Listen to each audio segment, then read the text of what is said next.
What's up, everybody? I just finished reading and watching L.M. Alcott's Little Women. Now, when I started this, I thought maybe I'd have to give up my masculinity, because it'd be all girly stuff, but it's not, okay? It's just a story about a family, and it was very good, so I thought I'd just give you a summary. And then I also watched the 2019 movie adaptation, and that was also very good. Now, normally, I don't really like adaptations, okay? They usually are not faithful to the original book, and they're just bad. But you know what? I don't know who directed this movie, but they did a good job, okay? It was quite faithful to the original, only a few small changes, so we'll talk about that as well. It was very good.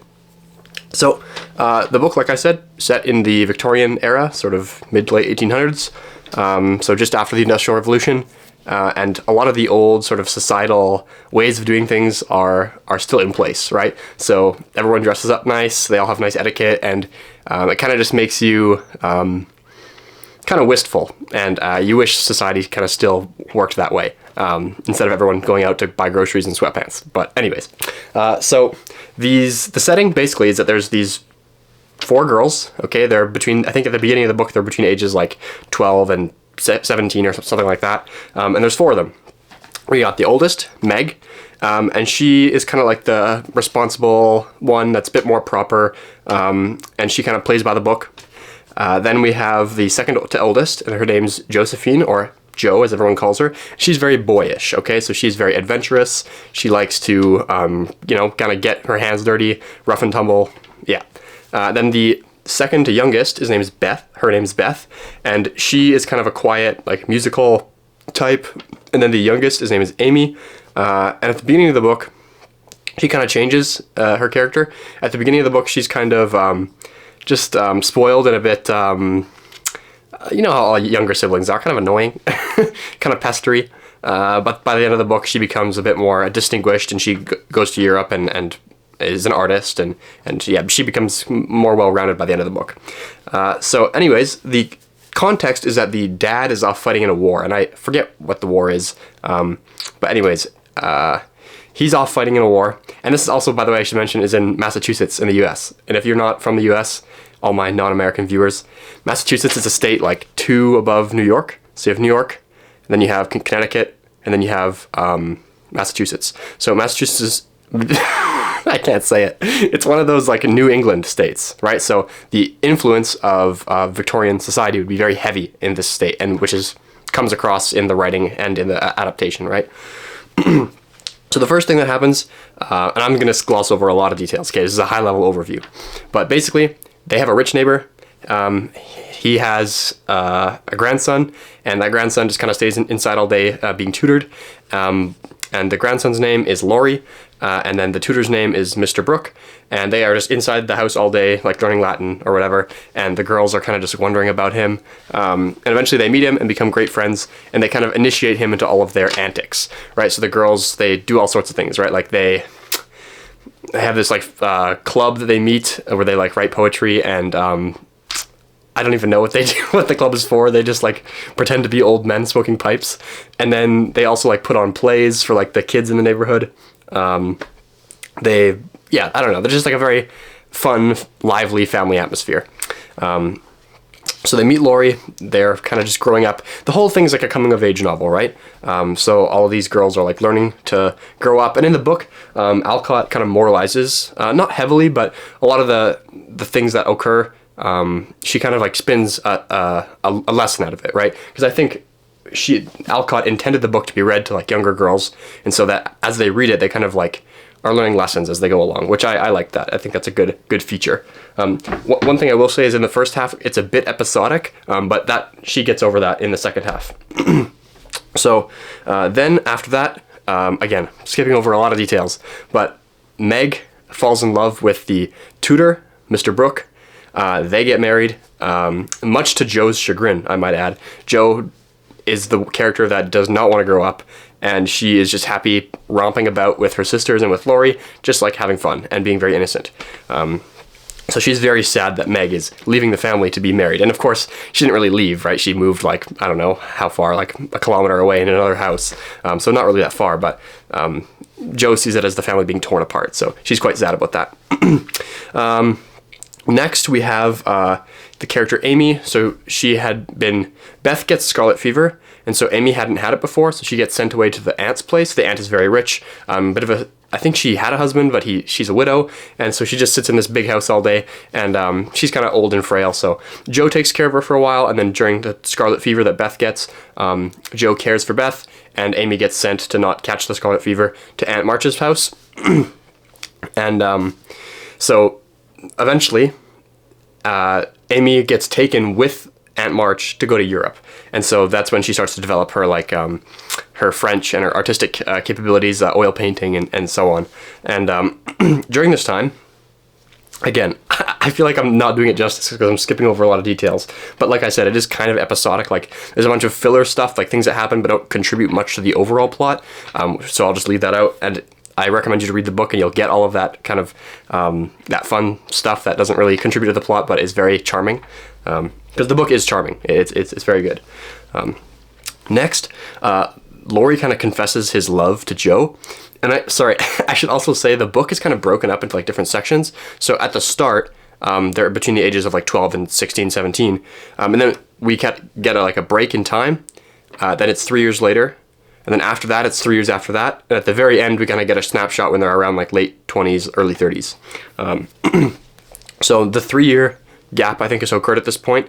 And when Laurie confesses his love for Joe. Now, Joe, again, she's the character that doesn't want to grow up, right? So she is very reluctant and says, like, I love hanging out with you, but I just don't love you. Like, I'm probably never going to get married. Like, I love my independence. So Laurie takes that very hard, okay? He's just completely distraught. And so Mrs. March and Joe decided it's a good idea for Joe to leave for a bit to kind of let Laurie cool off. So Joe goes to New York, and she acts as a tutor for some kids there, and she meets another character which will come into play later, and that is Mr.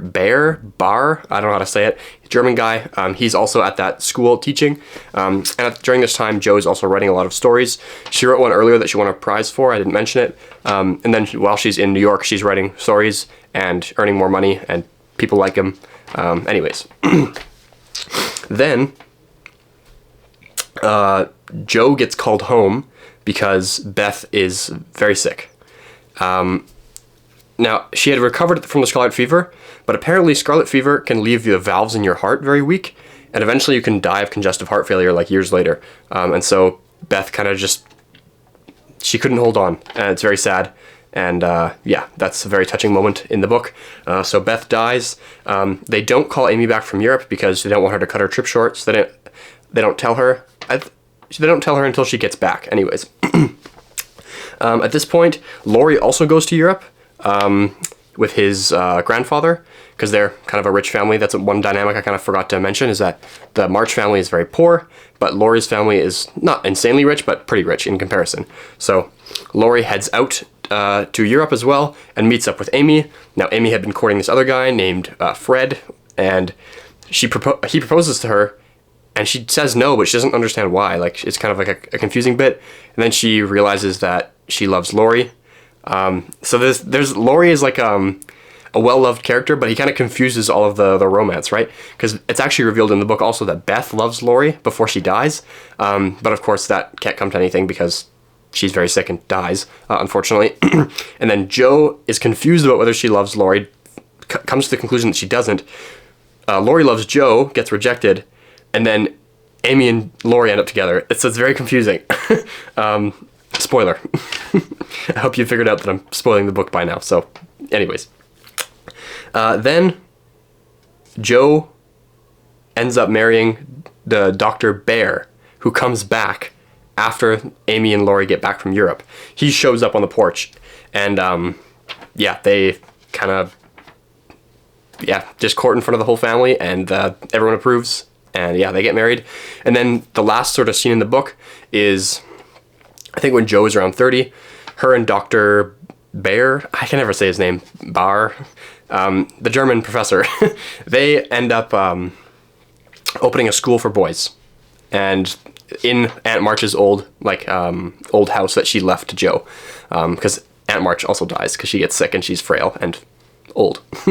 And so Joe hands out or starts a school for boys, and then this final scene is kind of them all just happy together, celebrating. I don't know if it's a birthday or what it is, but yeah. So other than Beth, everything ends up great. So that was the book. Really liked it. And then I watched the 2019 movie adaptation. And usually, like I said, I don't like adaptations. This one, I thought they did a really good job. One of the interesting spins they put on it is they did it in a series of flashbacks. So they didn't start from the very beginning like the book does, obviously. They start with the scene of her pitching a story in New York. So like near the end of the book. And then as she kind of gets called home, because Beth is dying, it flashes back to the earlier points in the book. And I actually thought that was a good artistic choice for the movie. Now, one thing that the movie does a bit more is because the flashbacks are from Joe's perspective, it really pitches Joe as the main character. In the book, that's not really as strong. Alcott does a good job of bouncing back and forth. But in the movie, it is really strongly that Joe is the main character. And it's really focusing on her coming of age. It's her kind of learning to let go of childhood and to accept the fact that she is going to be married, and that's a good thing. And that families, they get not torn apart, but they change, and that's part of life. So that's kind of, the movie is more focused on that in particular, which I think is, again, it was good, well done. Like I said before, kind of seeing the Victorian era style and etiquette and all that kind of makes you kind of sad that society doesn't work that way anymore.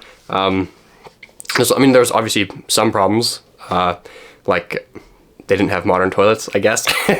But overall, like a lot of things are quite dignified and very different. And one of the things that struck me in particular is that when Mr. Bear, the German guy, comes back to see Joe to see if she has any love for him, he kind of just like, not like overtly flirts with her, but like courts her in front of the whole family, and that's like normal. And that's actually, I realized that if we did that nowadays, I think a lot of the dating problems would be solved. And that a lot of guys and girls, I guess, that are acting a fool and being disgusting, that would not slide because people would catch it. So yeah, I think that struck me in particular. So anyways, one thing I forgot to talk about is the cast. I don't really know actors and actresses that well, but of course I cannot fail to recognize at least 3 of the people cast in this movie. First being Emma Watson, who plays Meg. How can you not like Emma Watson? Next up, Joe and Beth and Amy I didn't recognize, but we have the twink himself, Timothée Chalamet, who plays Laurie, which I think good casting choice. I think in a lot of movies that he gets cast in, like Dune, I understand that it brings in customers, right, because girls want to see him, but like he's like 100 pounds soaking wet. Like he cannot fight the Sardaukar or whatever he fights in Dune, right? It doesn't make sense. But in this movie, I think actually it's a good casting decision. He plays the part well. And then this was a trip.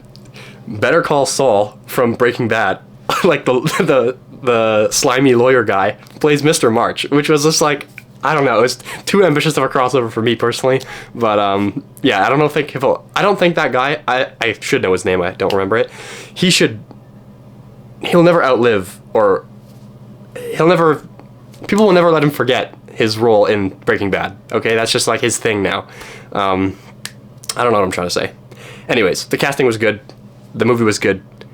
So I'm pleasantly surprised by Little Women. Anyways, that's why I'm making a video about it, because not all the books I read I make videos of, but this one, it was good. I can safely recommend this, and I look forward to reading it to my kids one day. Hopefully, daughters. But every man is a little bit happier with a son. But I hope I have both. Anyways, I will read them this. And now I'm just yapping. So thanks for listening, and we're at only 14 minutes, not too bad. Okay, see you next time.